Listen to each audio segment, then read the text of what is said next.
हम हिंदुस्तानी भी आधे अंग्रेज बन गए हैं, पूरे तो नहीं बने। ये नया वर्ष जो है 2021 आप सबको मंगलमय हो।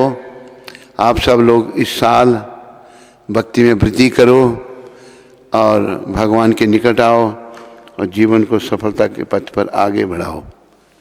और दूसरा, आपके उधमपुर मंदिर में आज 4 नई आत्माएं, श्रीमान पवन शर्मा जी और श्रीमती आरती माता और इनके पुत्र का क्या नाम, नैतिक ब्रह्मचारी, और श्रीनिका बेटी, इन सब का स्वागत, सब तालियां बजा के स्वागत कर दें। पवन जी भी अपना स्वागत खुद कर देते हैं। गोपी की फ्रेंड, गोपी अभी उसको अपनी फ्रेंड मिल गई, दोनों को। गोपी तेरी फ्रेंड आई है, गोपी अपनी फ्रेंड को गले लगा, रो रही थी वो। तो आज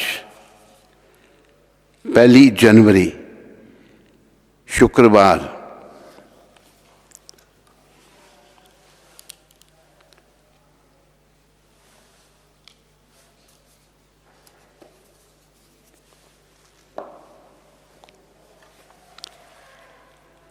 श्रील प्रभुपाद शिक्षामृत 1 जनवरी लॉस एंजलिस 1969 में ये प्रभुपाद जी ने कहा था। आरंभ में अनेक कठिनाइयां हो सकती हैं, भक्ति जब हम शुरू करते हैं, प्रभुपाद कहते हैं अनेक कठिनाइयां हो सकती हैं, यह स्वाभाविक है। जिस प्रकार एक शिशु जब खड़ा होने का प्रयास करता है, तो कितना सुंदर उदाहरण दे रहे हैं प्रभुपाद, तो वह गिर जाता है, किंतु इसका अर्थ यह नहीं है कि वह प्रयास ही छोड़ दे, वह प्रयास करता रहता है और एक दिन वह सफल हो जाता है। इसी प्रकार एक दिन आएगा जब आप भी कृष्ण भक्ति में सफल हो जाएंगे। जय हो श्रील प्रभुपाद की। कितना सुंदर प्रभुपाद ने कहा है। प्रभुपाद बड़ा सुंदर उदाहरण दे रहे हैं, क्योंकि जो शुद्ध भक्त हैं भगवान के, उनकी बातें, उनके उदाहरण हृदय स्पर्शी होते हैं। प्रभुपाद जी की हर बात हृदय को स्पर्श करती है। इन्होंने विदेशियों के हृदयों को स्पर्श किया, हर जाति के लोगों के हृदय को स्पर्श किया। देखो यवन लोग जो हैं इतने कठोर, उनके हृदयों को भी इन्होंने स्पर्श किया और उनको भी भक्ति का दान दिया। तो अभी सब ध्यान रखो, खास करके ये बात देखो आज पवन जी के लिए है। पवन जी, आरती माता, श्रीनिका और नैतिक ब्रह्मचारी। तो पीछे क्यों बैठा, इधर आ गया, इधर बैठ, इधर इधर इधर। तो शुरुआत में कठिनाइयाँ हो सकती हैं। अभी जब ये मंदिर शुरू किया तो बहुत कठिनाइयाँ आई हमको, बहुत कठिनाइयाँ, लेकिन आज ये देखो इतना बड़ा मंदिर खड़ा हो गया। उस समय मैं था और एक मेरे साथ और भक्त था, हमारे पास रहने के लिए भी जगह नहीं थी।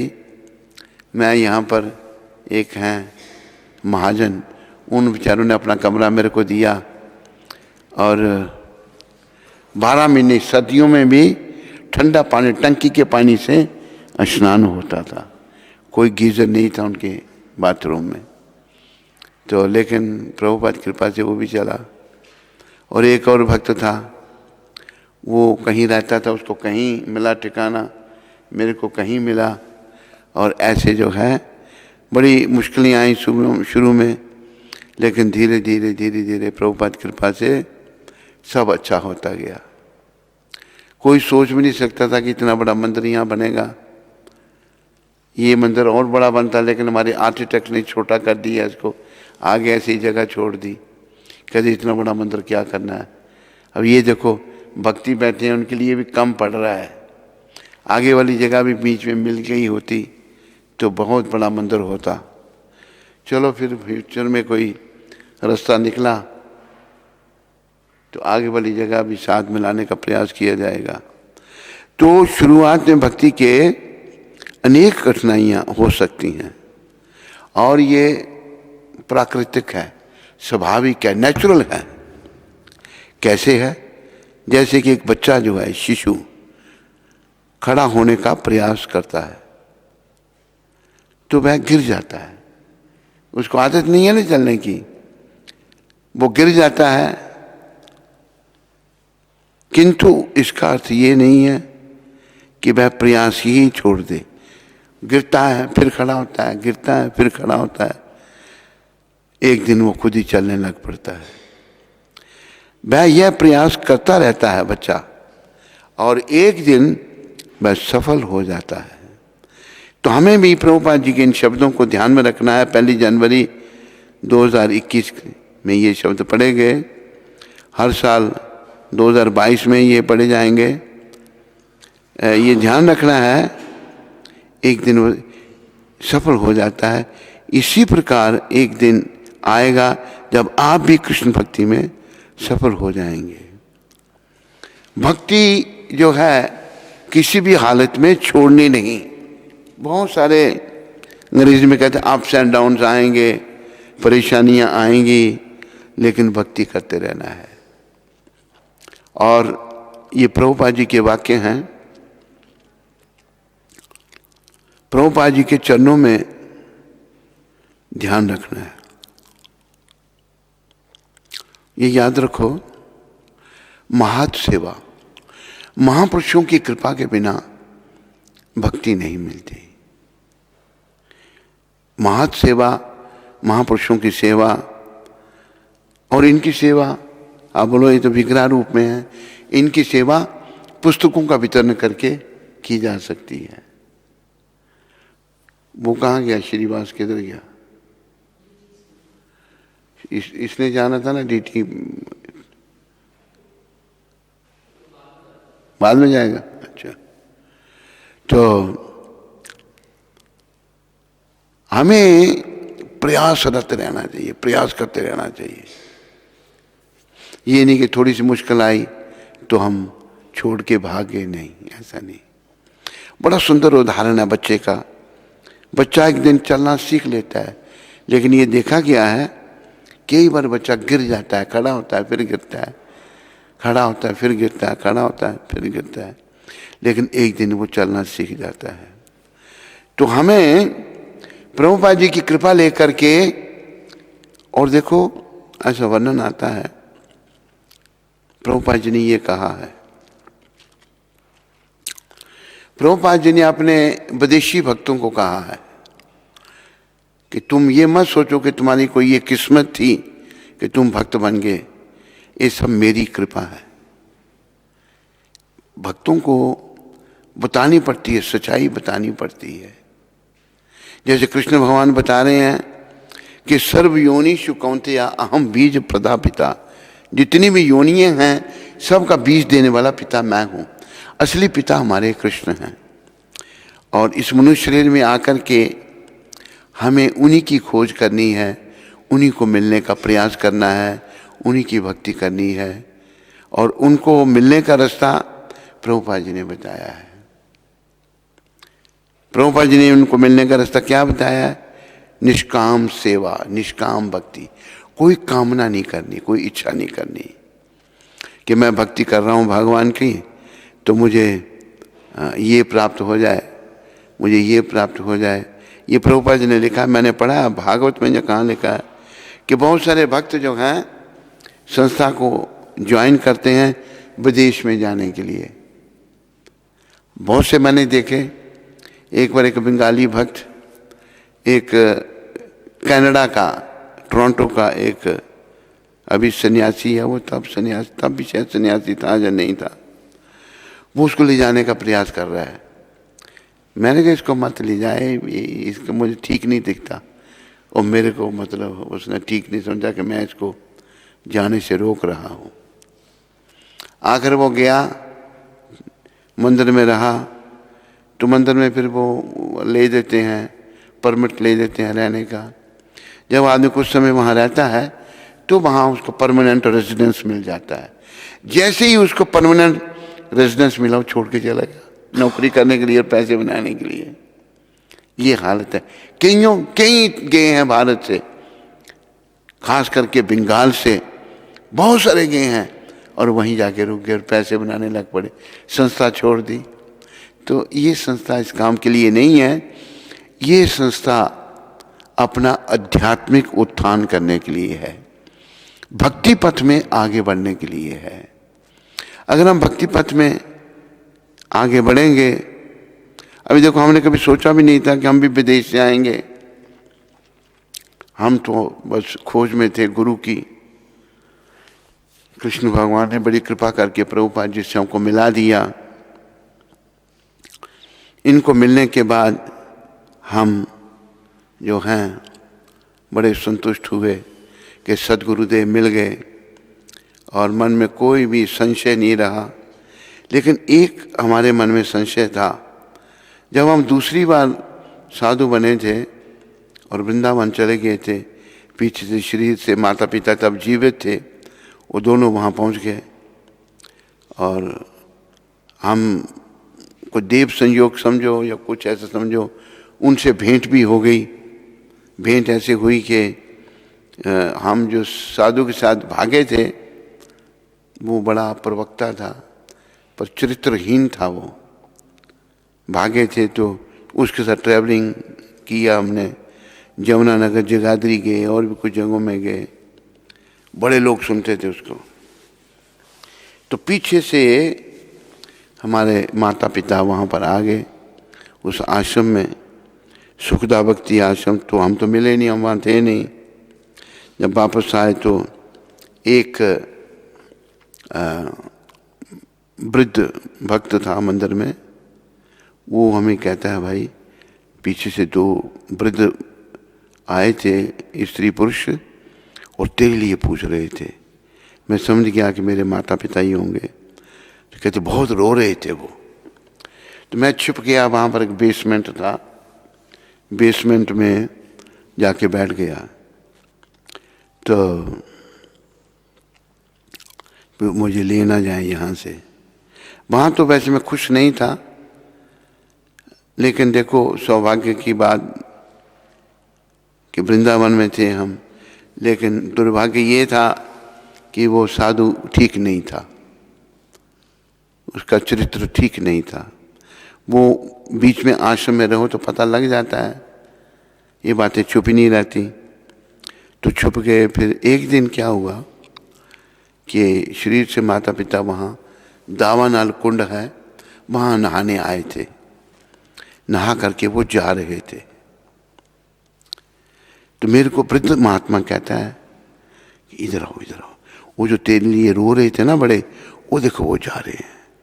दरवाज़ा खोला, उसने दिखाया मेरे को। जैसे जा रहे हैं तो कभी दूर चले गए, जितनी दीवारें इतने दूर होंगे, थोड़ा ज़्यादा भी हो सकते हैं। मैंने ऐसे दरवाजे से सर निकाला तो शीश से माता ने एकदम एक ओ देखो, ओ देखो, ओ देखो मेरा बेटा, भागते हुए आके वो मेरे पास। मैं भी फिर अंदर नहीं जा सका, मैं वहीं खड़ा रहा। फिर वो मेरे को साधु की मैंने करतूत देखी तो मुझे अच्छा नहीं लगा, फिर वो ले आए मेरे को। तो बाकी यही इच्छा थी कि भक्ति करनी है। प्रभुपाद जी की कृपा मिली। फिर प्रभुपाद जी से तीसरी बार जब निकले तो प्रभुपाद जी से भेंट हो गई। तो इनको मिलने के बाद अफ्रीका में जो है कैसे जाना हुआ, वहाँ के एक भक्त कहता है कि अफ्रीका के लिए हमें भक्त चाहिए। मैंने कहा मैं चलता हूँ। मैंने क्यों कहा? मैंने कहा फिर से माता पिता ना आ जाएं और मुझे ले जाएं पकड़ करके। अफ्रीका से कहाँ पकड़ के लाएंगे। तो उनके साथ मैं चला गया। वहाँ भी प्रभुपाद की बड़ी कृपा मिली। वहाँ मेरे को पत्र लिखा उन्होंने, बड़ा सुंदर पत्र लिखा और आशीर्वाद दिया कि माया तेरे को कभी भी जीवन में स्पर्श नहीं करेगी। तो उनकी कृपा से हम बचे हैं। बड़े बड़े प्रलोभन आए, बड़ी माया ने बड़ा जाल बिछा दिया, लेकिन महत् सेवा, महापुरुषों की कृपा थी तो रक्षा हुई। तो ये आंदोलन जो है अपनी भक्ति वृद्धि के लिए है, भक्ति बढ़ाने के लिए है। हमने अपनी भक्ति बढ़ानी है। एक बात ध्यान रखो, इंटरनेट में सुनने वाले भी ध्यान रखो, मृत्यु पथ में हम बिना कुछ किए आगे बढ़ रहे हैं। जैसे 2020 मेरे जीवन से निकल गया, ये नहीं आएगा वापस। अभी 2021 आ गया तो मैं मृत्यु के और निकट आ गया। हम सभी आगे, बच्चे, बूढ़े, जवान, स्त्रियां, पुरुष, सभी मृत्यु के निकट आ रहे हैं।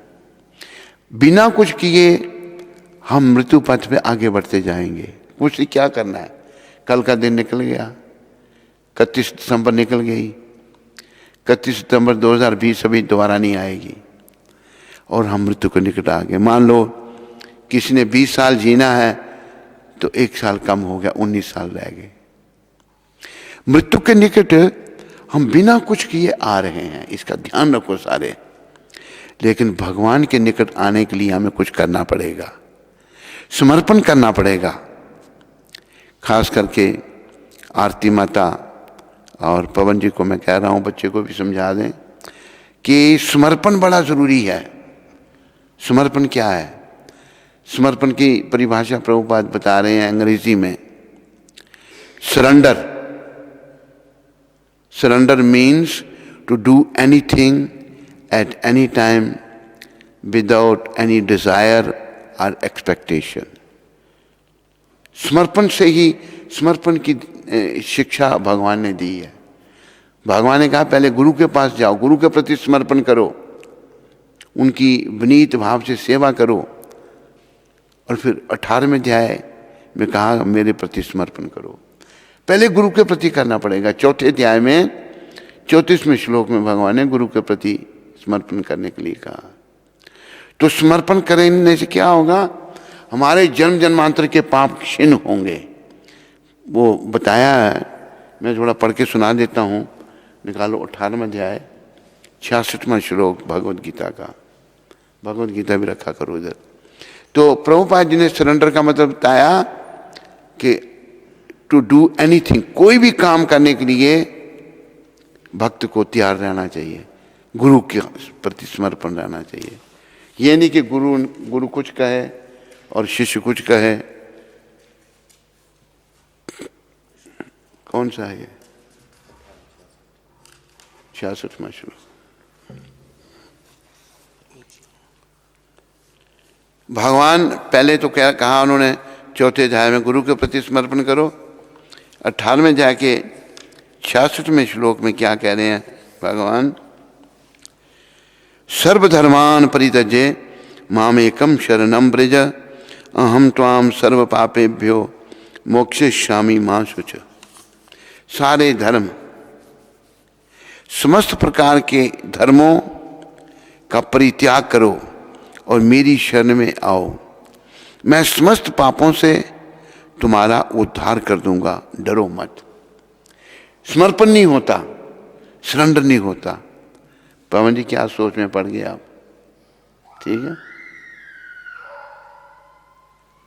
शिवनिका कहती सरेंडर नहीं करेगी। क्या चाहिए इसको? शिवनिका क्या बात है? इसको क्या भूख लगी है क्या? हैं? क्या? सुला दो उसको, हरी बोल। एक कंबल ला दो उसको, सुला दो उसको उधर ही।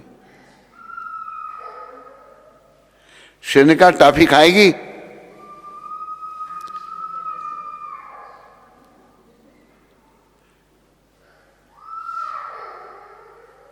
आरती माता क्या कह रही है? ये ठंड लग रही है? हाँ हाँ, ऐसे ही है। अच्छा कोई नहीं।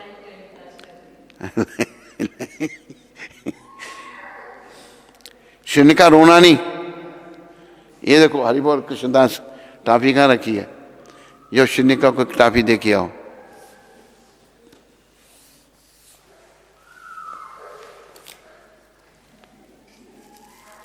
ये देखो मैंगो टाफी, ये दे दो उसको।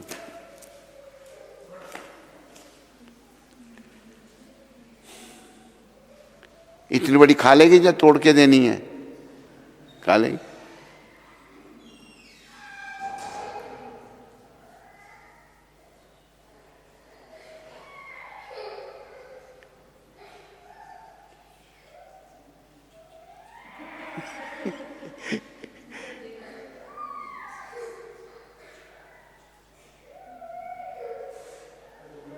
है और टाफी को खोल के ना इसके मुंह में डाल दो।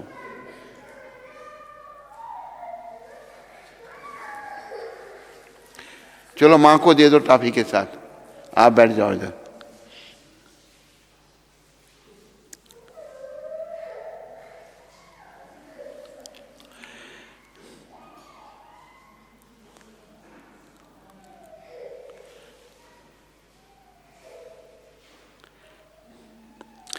कृष्ण भगवान कह रहे हैं समस्त प्रकार के धर्मों का परित्याग करो और मेरी शरण में आओ, मैं समस्त पापों से तुम्हारा उद्धार कर दूंगा, डरो मत।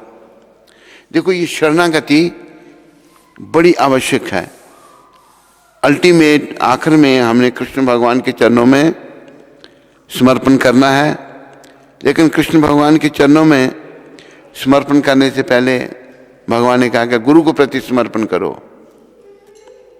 और चौथे अध्याय में कहा भगवान ने अनेक प्रकार के ज्ञान,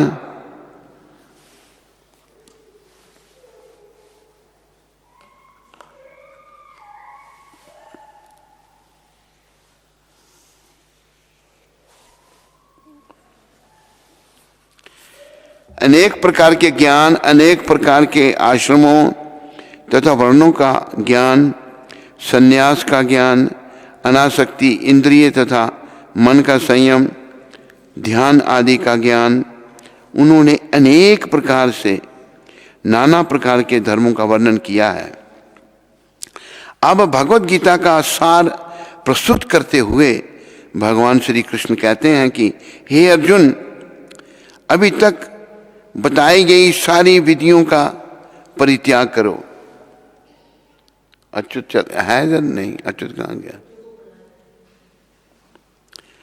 अभी तक बताई सारी विधियों का परित्याग करके अब केवल मेरी शरण में आओ। इस शरणागति से वह समस्त पापों से बच जाएगा। ध्यान में आ रही नहीं बात? सरेंडर से, क्योंकि भगवान स्वयं उसकी रक्षा का वचन दे रहे हैं। 7वें अध्याय में यह कहा गया है, ध्यान दें इस तरफ सारे, कहा गया था कि वही कृष्ण की पूजा कर सकता है जो सारे पापों से मुक्त हो गया हो। ये प्रभुपाद समझा रहे हैं। इस प्रकार कोई यह सोच सकता है कि समस्त पापों से मुक्त हुए बिना कोई शरणागति नहीं पा सकता है।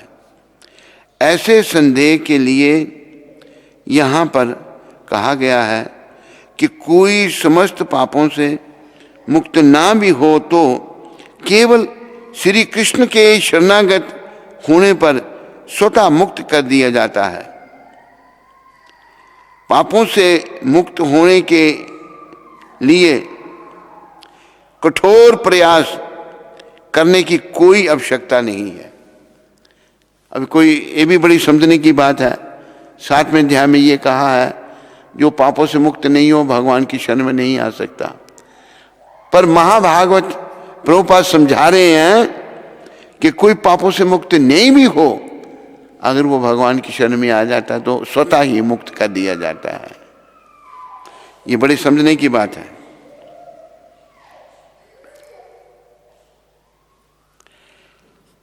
ऐसे संदेह के लिए यहां यह कहा गया, इनको हरि बोल, कुंती माता कमरे की चाबी दे दी इनको? नहीं,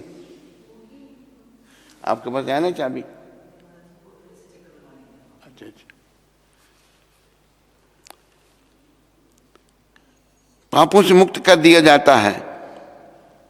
इस प्रकार कोई यह सोच सकता है कि समस्त पापों से मुक्त हुए बिना कोई शरणागति नहीं पा सकता है।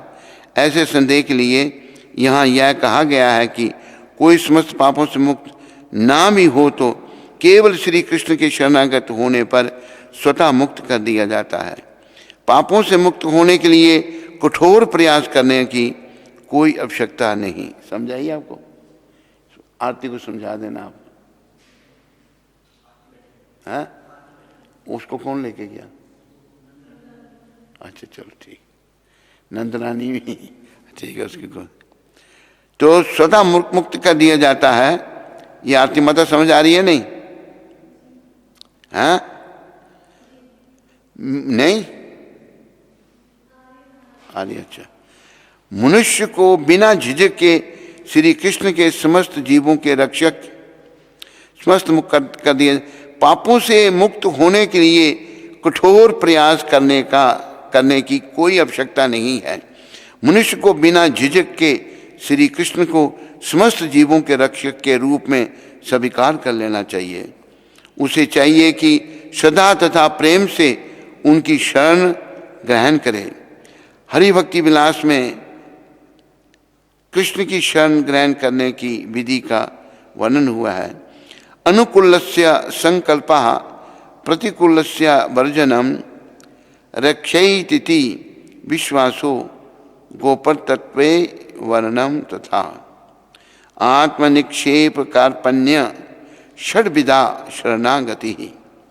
भक्ति योग के अनुसार मनुष्य को वही धर्म स्वीकार करना चाहिए जिससे अंततः भगवत भक्ति हो सके। समाज में अपनी स्थिति के अनुसार कोई एक विशेष कर्म कर सकता है, लेकिन यदि अपना कर्म करने से कोई कृष्ण भावनामृत तक नहीं पहुंच पाता तो उसके सारे कार्यकलाप व्यर्थ हो जाते हैं। जिस कर्म से कृष्ण भावनामृत की पूर्ण अवस्था ना प्राप्त हो सके, जिस कर्म से कृष्ण भावनामृत की पूर्ण अवस्था प्राप्त ना हो सके उससे बचना चाहिए। मनुष्य को विश्वास होना चाहिए कि श्री कृष्ण समस्त परिस्थितियों में उसकी सभी कठिनाइयों से रक्षा करेंगे। इसके विषय में सोचने की कोई आवश्यकता नहीं है कि जीवन निर्वाह कैसे होगा। कृष्ण विषय में सोचने की कोई आवश्यकता नहीं कि जीवन निर्वाह कैसे होगा। कृष्ण इसको संभालेंगे, विश्वास होना चाहिए। मनुष्य को चाहिए कि वह अपने आप को निस्सहाय माने और अपने जीवन की प्रगति के लिए श्री कृष्ण को ही अवलंब समझे। पूर्ण कृष्ण भावना भावित होकर भगवत भक्ति में प्रवृत्त होते ही वह प्रकृति के समस्त कलमश से मुक्त हो जाता है। धर्म की विविध विधियां हैं और ज्ञान ध्यान योग आदि जैसे शुद्ध करने वाले अनुष्ठान हैं, लेकिन जो कृष्ण के शरणागत हो जाता है उसे इतने सारे अनुष्ठान के पालन की आवश्यकता नहीं रह जाती। कृष्ण की शरण में जाने मात्र से वह व्यर्थ समय गंवाने से बच जाएगा। इस प्रकार वह तुरंत सारी उन्नति कर सकता है और समस्त पापों से मुक्त हो सकता है।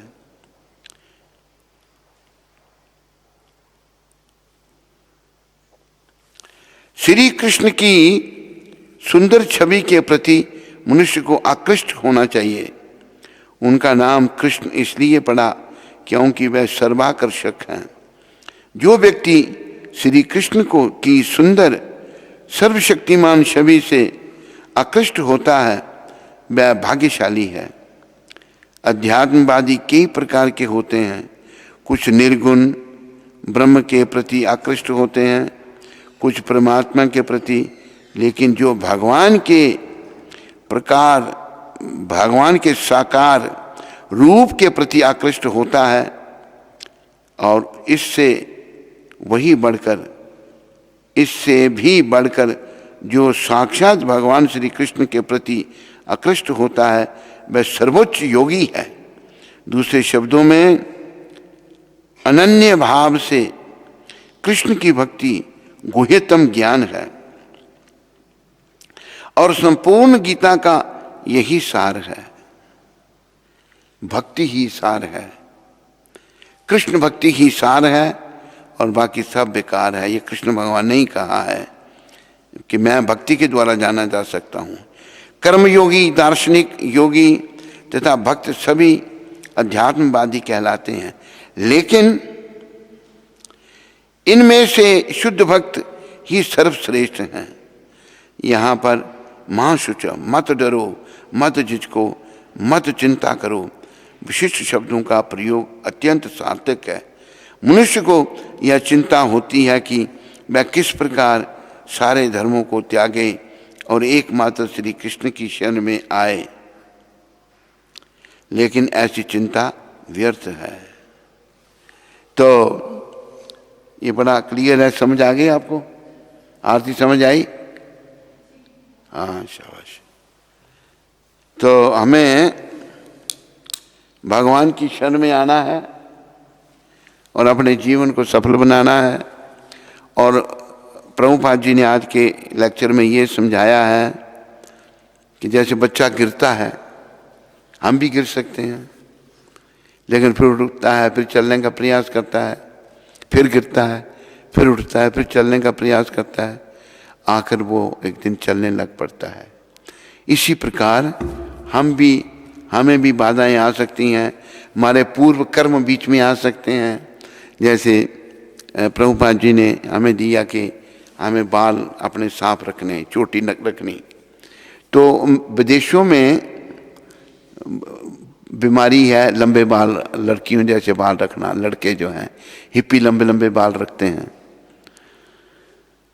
तो कुछ जो भक्त बन गए, हिप्पी प्राय भक्त बने थे, जब भक्त बन गए तो फिर उसके बाद फिर वो लंबे बाल रखने लग पड़े। प्रभुपाद जी ने एक हिप्पी को देखा, अभी वो भक्त है, पहले हिप्पी था, तो उसको बोला कि why you have long hair. कोई उसके पास जवाब नहीं। You are reviving your old habit, पुरानी आदत को तुम दोहरा रहे हो। तो पुरानी आदतें आएंगी, लेकिन प्रयास में लगे रहना हमने। आखिर एक दिन हमको सफलता मिल जाएगी और हम बिल्कुल भगवान के चरणों में स्थित होंगे। भक्ति के लिए प्रयास करना है। और एक बात मैं जो बार बार कहता हूँ, प्रभुपाद कृपा से आज भी कह रहा हूँ, एक बहुत बड़ी परीक्षा में हम सब ने बैठना है। मैंने भी बैठना है, मैंने सबसे पहले बैठना है, आप सबसे कब बैठना ये भगवान जाने। और आप सब ने उस परीक्षा में बैठना है, बच्चों ने भी, बुढ़ों ने भी, जवान ने भी, स्त्री ने भी, पुरुष ने भी, सब ने बैठना है। परीक्षा है, जानते हो, मैंने कई बार कहा है। कौन सी परीक्षा है? संसार से जाने की। अभी तो कितनी मोह आया ना हमको, ये मेरा मेरा मेरा मेरा। उस समय तो ये शरीर भी छोड़ना पड़ेगा, शरीर भी मेरा नहीं। उस परीक्षा की तैयारी अभी से करनी है बड़ी गंभीरता से। और याद रखो, इस परीक्षा में तो बैठना ही पड़ेगा। कोई कहे मैं नहीं बैठना चाहता, ऐसा नहीं चलेगा। ये परीक्षा राजा के लिए भी है, एक भिखारी के लिए भी है, अमीर के लिए भी है, गरीब के लिए भी है, स्त्री के लिए भी है, पुरुष के लिए भी है, हर प्राणी के लिए। जितने जीव हैं, गाय, बैल, बकरी, घोड़ा, सब के लिए है, सब ने जाना है। खैर वो बेचारे कुछ कर नहीं सकते, वो तो योनियां भोग रहे हैं, लेकिन मनुष्य शरीर में हम प्रयास कर सकते हैं। प्रयास क्या करना है? भक्ति करनी है, भगवान की शरण में आना है। भक्ति करता है सेवा, सेवा करता है भक्ति श्री कृष्ण की। तो बोलो श्री कृष्ण कैसे? विग्रह रूप में भगवान आए हैं, उनके लिए, उनको जीवन का केंद्र हमने बनाना है और उनके लिए कार्य करना है, कृष्ण के लिए कार्य करना है। जब हम कृष्ण के लिए कार्य कर रहे हैं तो हम उनकी भक्ति कर रहे हैं। कृष्ण का जब चिंतन कर रहे हैं, हम उनकी भक्ति कर रहे हैं। ये भी भगवान ने 9वें अध्याय के आखिरी श्लोक में कहा, मन मना भव मद भक्तो मध्याजी माम नमस्करु मामे वेशस्य युक्तावे मत माना मत परायण। भगवान कहते मेरे भक्त बनो, मेरे को नमस्कार करो, मेरे लिए सब कुछ करो, मेरे परायण हो जाओ। ऐसा करने से तुम मुझे प्राप्त करोगे। यही हमारे जीवन का उद्देश्य है। ये मन मना भाव मद भक्तो भगवान ने खुद कहा है 9वें अध्याय में। 18वें अध्याय में श्लोक है, मन मना भाव मद भक्तो। 18वें अध्याय में 2 बार कहा ये भगवान ने। ये 9वें अध्याय में है मन मना भाव मद भक्तो, और 18वें अध्याय में मन मना भाव मद भक्तो। थोड़ा सा भगवान ने बदला, उसको मिल गया नहीं। 18वां अध्याय तो वो श्लोक भी हम पढ़ते हैं तो भगवान स्वयं हमको कह रहे हैं,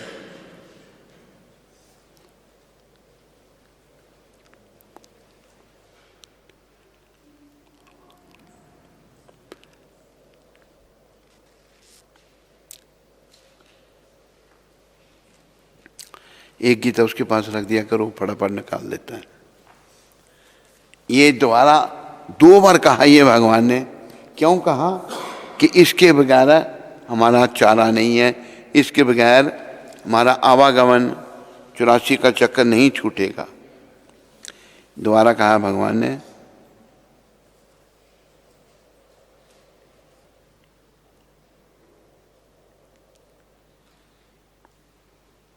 कौन सा श्लोक था? है ये मन मना भाव मद भक्तो मध्याजी माम नमस्करु। ये 18वें अध्याय का 65वां श्लोक है। मामे वेशस्य सत्यम ते प्रति जाने प्रियोस्मि में। सदैव मेरा चिंतन करो, मेरे भक्त बनो, मेरी पूजा करो। अरे बोल, थोड़ी देर के लिए ले जाए फिर बाहर उसको। कोई नहीं, तू रोज सुनती रहती है सत्संग, आज आरती को सुनने दे।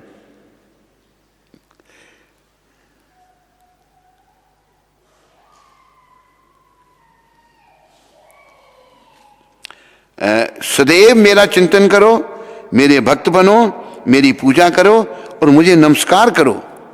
मेरी पूजा करो ना, भगवान खुद कह रहे हैं। इस प्रकार तुम निश्चित रूप से मेरे पास आओगे।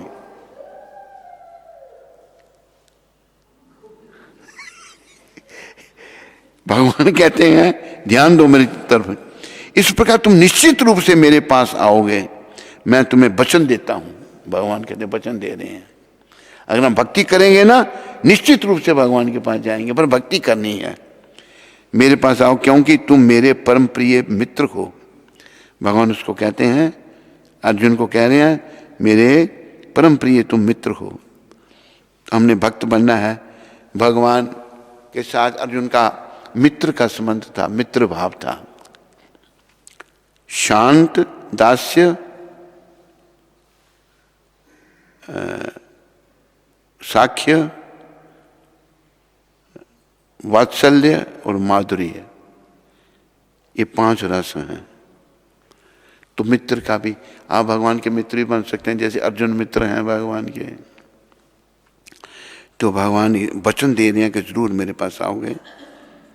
आगे लंबा तात्पर्य है, लंबा भी नहीं है, थोड़ा ही है, पढ़ता हूं मैं। ज्ञान का गुहितम अंश है कि मनुष्य कृष्ण का शुद्ध भक्त बने, सदैव उन्हीं का चिंतन करे और उन्हीं के लिए कर्म करे।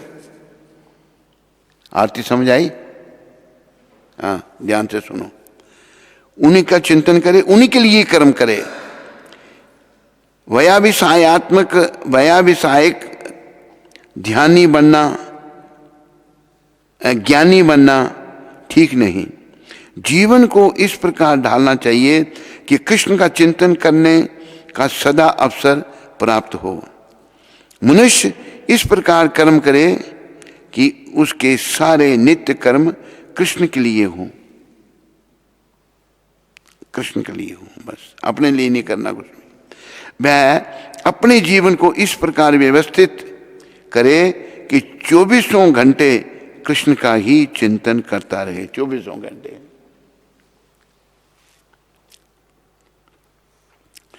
एक बार 24 घंटे पर रात में कैसे होगा? एक बार एक कुटिया में दो साधु सोए थे। तो एक साधु रात को सोया हुआ है, वो चिल्ला रहा है हरि बोल हरि बोल हरि बोल हरि बोल। और दूसरा उठ गया, देखो सो रहा है तो सोया होगा हरि बोल कर तो वो दूसरा साधु बड़ा प्रभावित हुआ। अगर हम दिन में भगवान का चिंतन करते हैं ना, रात को भी भगवान का चिंतन होगा। ऐसे हमें अपना चिंतन बढ़ाना है। संजय क्या कर रहे हो तुम? वही श्लोक मैं ध्यान देना, सुन रहे, मैं पढ़ रहा हूं जब। तो 24 घंटे भगवान प्रभुपाद कहते हैं मनुष्य का इस प्रकार कर्म करे कि जिससे सारे नित्य कर्म कृष्ण के लिए हों। वह अपने जीवन को इस प्रकार व्यवस्थित करे कि 24 घंटे कृष्ण का ही चिंतन करता हो रहे। और भगवान की यह प्रतिज्ञा है कि जो इस प्रकार कृष्ण भावना में होगा वह निश्चित रूप से कृष्ण धाम को जाएगा, निश्चित रूप से जाएगा। ये रास्ता देखो प्रभुपाद बता रहे हैं, जहां वह साक्षात कृष्ण के सानिध्य में रहेगा। यह गुहितम ज्ञान अर्जुन को इसलिए बताया गया क्योंकि वह कृष्ण का प्रिय मित्र सखा है। जो कोई भी अर्जुन के पथ का अनुसरण करता है वह कृष्ण का प्रिय सखा बनकर अर्जुन जैसे ही सिद्धि प्राप्त कर सकता है। ये शब्द इस बात पर बल देते हैं कि मनुष्य को अपना मन उस कृष्ण पर एकाग्र करना चाहिए जो दोनों हाथों से वंशी धारण किए हैं, सुंदर मुख वाले हैं तथा अपने बालों में मोर पंख धारण किए हुए सांवले बालक के रूप में हैं। कृष्ण का वर्णन ब्रह्म संहिता तथा अन्य ग्रंथों में पाया जाता है। मनुष्य को परमेश्वर के आदि रूप कृष्ण पर अपने मन को एकाग्र करना चाहिए। उसे अपने मन को भगवान के अन्य रूपों की ओर नहीं मोड़ना चाहिए। भगवान के नाना रूप हैं यथा विष्णु, नारायण, राम, वराह आदि, किंतु भक्त को चाहिए कि अपने मन को उस एक रूप पर केंद्रित करे जो अर्जुन के समक्ष था। कृष्ण के रूप पर मन की यह एकाग्रता ज्ञान का गुहितम अंश है जिसका प्रकटीकरण अर्जुन के लिए किया गया क्योंकि वह कृष्ण का अत्यंत प्रिय सखा है। ये 65वां श्लोक है गीता का। तो हमें बस भगवान का भक्त बनना है, उनकी शरण में जाना है। उतार चढ़ाव आएंगे, घबराना नहीं, लगे रहना है, भक्ति करते रहना है। जैसे एक आत्मा मुझे बार बार पूछती है महाराज हमारा क्या होगा। मैंने कहा तेरा वही होगा जब मंजूर खुदा होगा। बार बार पूछती मेरा क्या होगा, मेरा। अरे भक्ति करो सब अच्छा होगा, श्रद्धा रखो भगवान के चरणों में। ये 65वां श्लोक पढ़ो, इसमें बड़ा क्लियर है। 9वें अध्याय का आखिरी श्लोक पढ़ो तो मन लग जाएगा भगवान के चरणों में। और सब है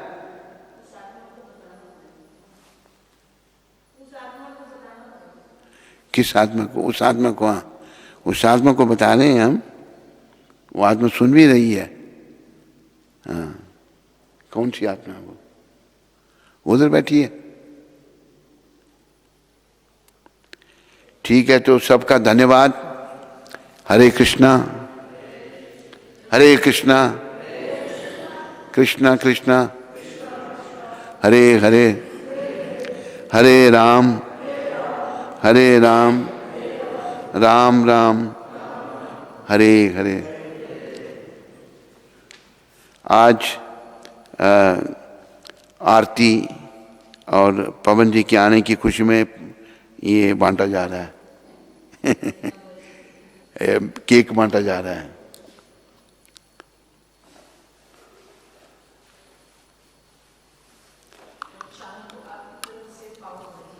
हैं? आज शाम को कुंती माता ने पाव भाजी की पार्टी रखी है, आप यहाँ बैठे बैठे पाव भाजी खाएंगे, इंटरनेट में क्या करेंगे? श्रवण मात्र से श्रवण से कैसे खाएंगे? चलो ये अभी बांटना है ये, ठीक है। पानी दे दो भाई हाथ धोने के लिए। हाँ, प्रश्न उत्तर भाई। प्राण गोपाल प्रभु गयाना से। हाँ, प्राण गोपाल जी बोलो। हरे कृष्ण। परम पूजनीय प्रातः स्मरणीय सदगुरुदेव महाराज जी के पावन चरण कमलों में दास प्राण गोपाल का परिवार सहित दंडवत प्रणाम। सर्वे भवन्तु सुखिनः, सर्वे सन्तु निरामया, सर्वे भद्राणि पश्यन्तु, माँ कश्चित् दुर्भाग भवेत्। इन्हीं मंगल कामनाओं के साथ गुरु महाराज जी आपका एवं समस्त वैष्णव परिवार का यह नव वर्ष शुभ हो। गुरु महाराज, वर्ष 2019 में इस दास पर आपकी कृपा हुई और आपने दीक्षा दी। 2020 में आपकी कृपा से भक्ति में बढ़ोतरी हुई। 2020 में क्या किया? भक्ति में बढ़ोतरी हुई। हाँ। अब 2021 के लिए आप इस दास के लिए आज्ञा कीजिए ताकि भक्ति में और बढ़ोतरी हो। बस हमारी शुभकामनाएं तुम्हारे और तुम्हारे परिवार के साथ हैं। ये याद रखो, प्राण गोपाल, भक्ति बढ़ानी है और इस जन्म में धाम में जाना है, परिवार सहित, बेटियों सहित। बेटा भी तेरा है और तूने भी जैसे हम कहते हैं वैसे करते जाना, भगवान जरूर कृपा करेंगे। भगवान बहुत दयालु हैं। प्रभु जी तुम बड़े दयालु हो, प्रभु जी तुम कृष्ण तुम बड़े कृपालु हो। हमें तो बस तेरा सहारा है और ना कोई हमारा है।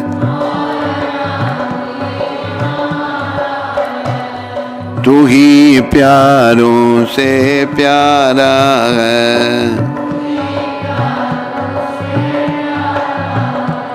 प्रभु जी तुम बड़े दयालु हो।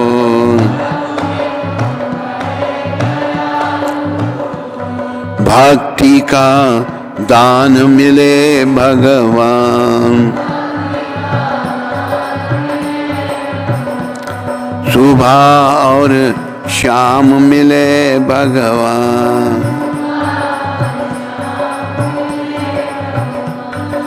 तुम्हारा नाम मिले भगवान,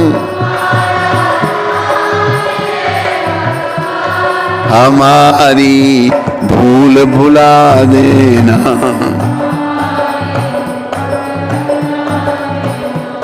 84 लाख मिटा देना।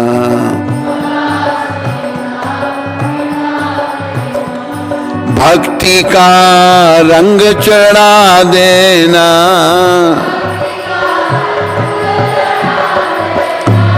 भिखारी द्वारे आए,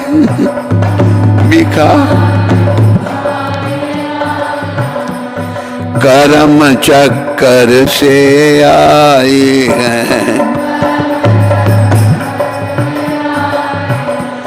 जगत से हम घबराए हैं। प्रभु जी तुम बड़े दयालु,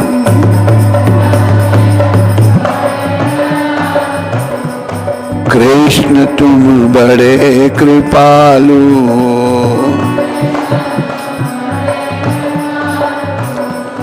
तुम दीनानाथ कहते हो,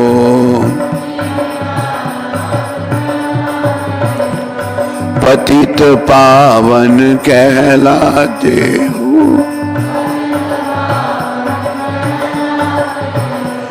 शरण गति सदा बचाते हो।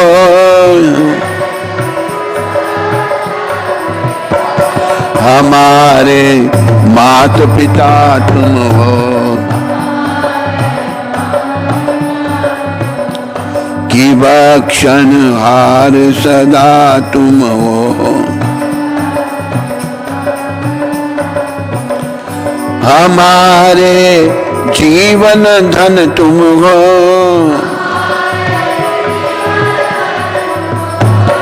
भले हैं बुरे हैं तेरे हैं, तेरी माया से घेरे हैं, फिर भी हम बालक तेरे हैं। प्रभु जी तुम बड़े दयालु हो,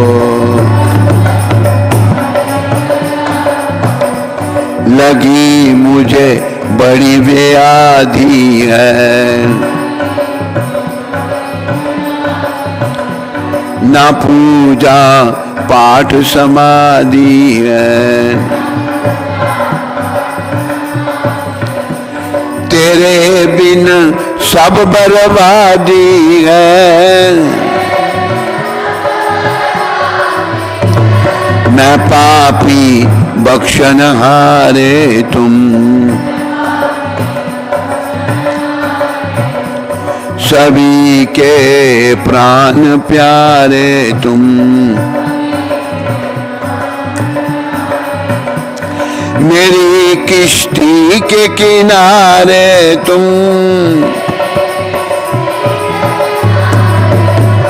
दिखा दो दर्शन आ जाओ, मेरी बिगड़ी को बना जाओ, जगत के फंद छुड़ा जाओ, प्रभु जी तुम बड़े दयालु हो, राम तुम बड़े कृपालु हो, कृष्ण तुम बड़े कृपालु हो, तेरा यश गाया वेदों ने, भेद नहीं पाया वेदों ने, नेति नेति गाया वेदों ने,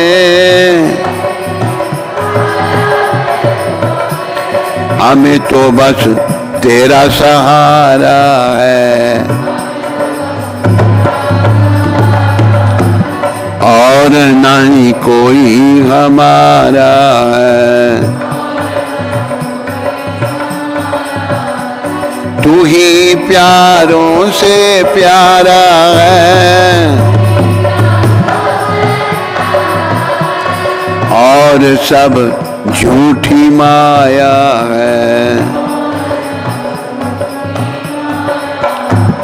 प्रभु जी मुझे क्यों विसराया है, दास तेरी शरणी आया है। प्रभु जी तुम बड़े दयालु हो, कृष्ण तुम बड़े कृपालु हो,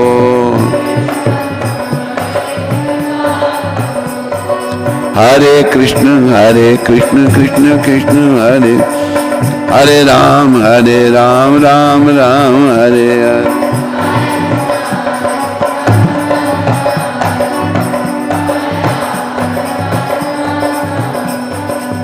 गोविंद जय जय, गोपाल जय जय, राधा रमन हरि गोविंद जय जय, जय गोविंद जय गोविंद जय गोविंद जय गोविंद, जय गोपाल जय गोपाल जय गोपाल जय गोपाल, राधे श्याम राधे श्याम राधे श्याम राधे श्याम, सीताराम सीताराम सीताराम सीताराम सीताराम राधे श्याम सीताराम राधे श्याम। बोलो कृष्णचंद्र भगवान की, बोलो रामचंद्र भगवान की जय। बोलो सीताराम लक्ष्मण हनुमान की जय। चलो जल्दी जाने वाला ये है अपने जीव गोस्वामी, चलो पहले ले लो तुम। और कौन है उठने वाला बीच में? चल जल्दी करो भाई जरा, तू चल रहा है धीरे चाल चल रहा है। बस बस प्रणाम हो गया एक बार। लाओ, और तो नहीं कोई तुम्हारे साथ जाने वाला? चलो और जो जाने वाले हैं ले लें। लाओ जी, जगतपति दास जी, जय हो, कल्याण हो आपका। चलो अभी कुंती माता को हैं? अच्छा प्रश्न बाकी है। ओहो, चलो जल्दी जाने वालों को दे दिया, कोई बात नहीं। विजय गंगवानी जी जयपुर से। हाँ जी। हरे कृष्ण महाराज जी, दंडवत प्रणाम।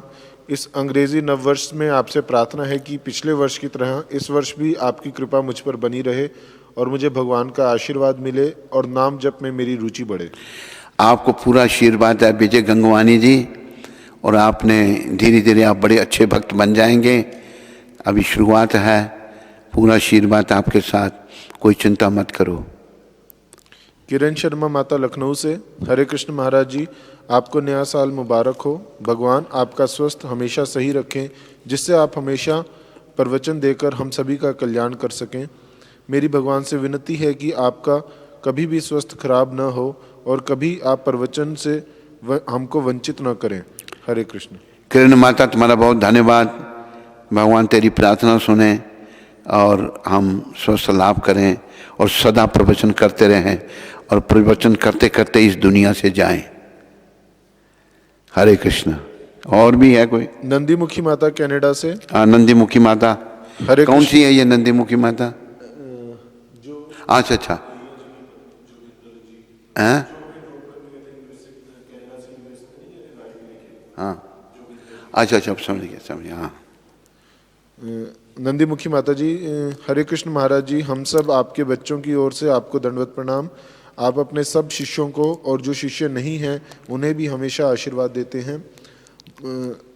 आज हम सब आपको शुभकामनाएं देते हैं कि इस नव वर्ष में आपका स्वास्थ्य हमेशा अच्छा रहे और आप इसी तरह हमें प्रवचन सुनाते रहें।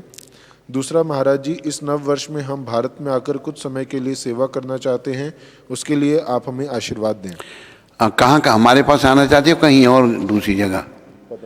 हाँ, अगर हमारे पास आना चाहते हो तो आशीर्वाद है हमारा, और कहीं दूसरी जगह भी जाना चाहते हो तो हमारी शुभकामनाएं साथ में है। क्या कह रही? रामकृष्ण प्रभु जी अमेरिका से। हरे कृष्ण महाराज जी, कोटि कोटि दंडवत प्रणाम। आप अपनी कृपा इस मूर्ख पर भी बना करके रखें और जो गलतियां मैंने 2020 में की हैं वो इस साल ना हो, ऐसी कृपा करें। मेरी कृपा पूरी रामकृष्ण जी आपके ऊपर है। भक्ति वृद्धि करो, जीवन सफल करो, जो आपको प्रोजेक्ट सौंप रखा है उसको पूर्ण करो और बस जन्म सफल करो। हरे कृष्ण। धन्यवाद आपका। मंजीत माता, जय जय गुरुदेव, आपके चरणों में कोटि कोटि दंडवत प्रणाम। महाराज जी, प्रभुपाद जी से प्रार्थना है कि आपकी सेहत ठीक रहे। महाराज जी, जिस दिन आपका प्रवचन नहीं आता तो वो दिन बिल्कुल भी अच्छा नहीं लगता, पूरा दिन अधूरा सा लगता है आपके बिना। महाराज जी, आपकी अच्छी सेहत के लिए मैं प्रभुपाद जी से प्रार्थना करती हूँ और आपके लिए जब भी करती हूँ। महाराज जी, अपना आशीर्वाद दें। हरे कृष्ण। मंजीत माता, जिस दिन मैं प्रवचन नहीं कर सकता उस दिन सारा दिन मेरा भी मुझे बेकार लगता, अच्छा नहीं लगता, मिस करते। तो कल नहीं कर पाया मैं, तो सारे दिन मैं परेशान रहा। तो तुम्हारी प्रार्थना का, मेरे लिए तुम जो जप करती हो उसके लिए और तुम्हारी शुभकामनाओं का मैं धन्यवाद करता हूँ और आशा करता हूँ तेरी प्रार्थना भगवान स्वीकार करेंगे, मुझे शक्ति देंगे कि मैं ज़रूर रोज़ प्रवचन करूँ और जय जयकार हो और हमारा मंगल हो। हरे कृष्ण।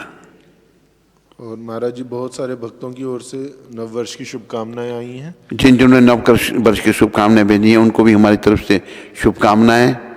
जिन जिन्होंने भक्तों ने, और कोई प्रश्न कोई नहीं है ना? ठीक है, सबका धन्यवाद।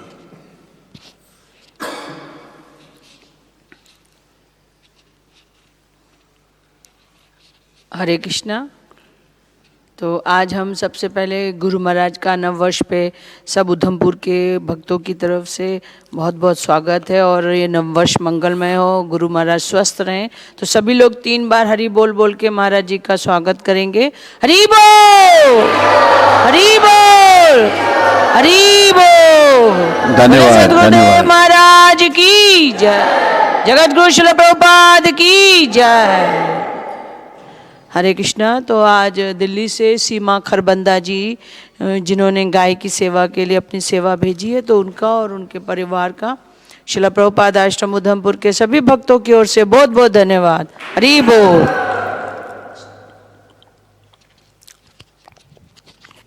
बस एक प्रश्न और है, कोई नहीं, पूछो। शाम्भवी माता और रघुनंदन प्रभु वृंदावन से, हरे कृष्ण। मेरे प्यारे गुरुदेव के पावन चरणों में कोटि कोटि प्रणाम। गुरु महाराज, आपको 2021 की शुभकामनाएं। गुरु महाराज, 2020 का कोरोना काल हमारे लिए आपकी करुणा के रूप में मिला और आपकी अपार कृपा का अनुभव हुआ। गुरु महाराज, आपसे प्रार्थना है कि आपकी ऐसे ही कृपा हम दोनों पर बनी रहे तथा भक्ति वृद्धि का आशीर्वाद दें। आपके बच्चे शाम्भवी देवी दासी और रघुनंदन दास। मेरी शुभकामनाएं आप दोनों के लिए हैं। और भक्ति में खूब प्रगति करो, इस जन्म में भगवत प्राप्ति करो और कईयों को करवाओ, ऐसी शुभकामनाओं के साथ धन्यवाद। हरे कृष्ण। अवतार कृष्ण प्रभु और परिवार फ्लोरिडा से दंडवत प्रणाम गुरु महाराज। फ्रॉम जानकी देवी दासी, Keshav Kartik and Avatar Krishna Das, we pray for your better and best health and everyone with you in this coming year 2021. Please bless our family so we can always be in your service. Dandvat and Sashtang Pranam. धन्यवाद अवतार कृष्ण, तेरे और तेरे परिवार के लिए मेरी शुभकामनाएं। भगवान तुम सब पर कृपा करें, तुम लोग सभी, तुम्हारे बच्चे और तुम्हारी पत्नी भक्ति में आगे बढ़ें। जानकी का नाम लिए, जानकी का जानवी, हाँ, इनकी पत्नी का नाम जानवी देवी दासी है। तो भक्ति में आगे बढ़ो, आप अच्छे हो और अच्छे बनो और जीवन को सफल करो। हरे कृष्ण। बस। हरे कृष्णा। सत्संग चैनल पर गुरु महाराज जी का रोज सायंकाल 8:40 पर प्रोग्राम प्रसारित होता है। उसमें हल्द्वानी से मधुसूदन प्रभु, उनकी धर्मपत्नी और उनके बेटे ने सहयोग भेजा है। उसके लिए हम सभी भक्तों की ओर से हार्दिक धन्यवाद करते हैं। हरि बोल।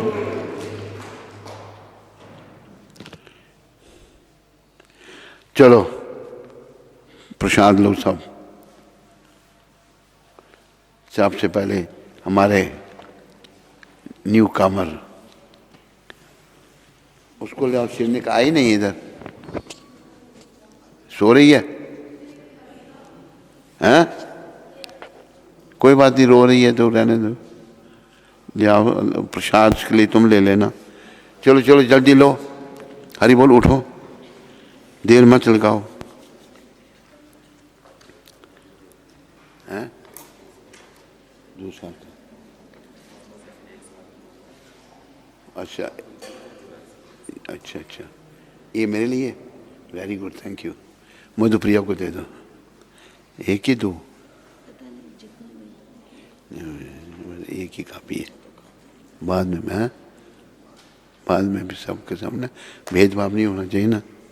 लाओ, हरि बोल। हाँ,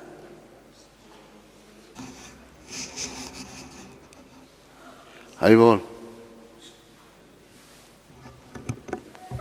कैमरा में चल रहा है? अच्छा अच्छा, इसको इधर